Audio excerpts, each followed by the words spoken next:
आता बातमी आहे नाशिकची। नाशिकमधून शिंदे गटाच्या हेमंत गोडसेंना उमेदवारी जाहीर करण्यात आली। शिंदे गटाचे हेमंत गोडसे नाशिकचे महायुतीचे उमेदवार असणार आहेत आणि त्यामुळे नाशिकमध्ये हेमंत गोडसे विरुद्ध ठाकरे गटाचे राजाभाऊ वाजे असा सामना रंगणार आहे। तर गोडसेंना उमेदवारी दिल्यानं भाजपचे दिनकर पाटलांसह शांतिगिरी महाराज नाराज आहेत। नाशिकमधून चुकीच्या व्यक्तीला उमेदवारी मिळाल्याचं दिनकर पाटील म्हणाले।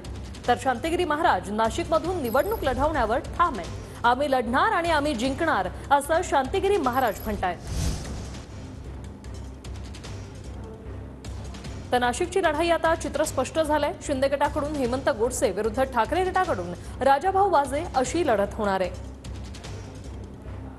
माझ्यावरती या ठिकाणी उमेदवार म्हणून दिलेली, तर निश्चितच आपण त्यांची विश्वासार्हता जोपासण्यासाठी निश्चित एक प्रामाणिकपणे कष्ट जे काही कामं केलेले आहेत, जे काही राज्य शासनाने कामं केले, जे काही केंद्र शासनाने कामं केलेत, तर निश्चित मोदी साहेबांना पुन्हा एकदा पंतप्रधानपदी विराजमान होण्यासाठी संपूर्ण निश्चित नाशिककर देखील मोठ्या संख्येने त्या ठिकाणी मतदान देतील असा आपल्याला विश्वास आहे।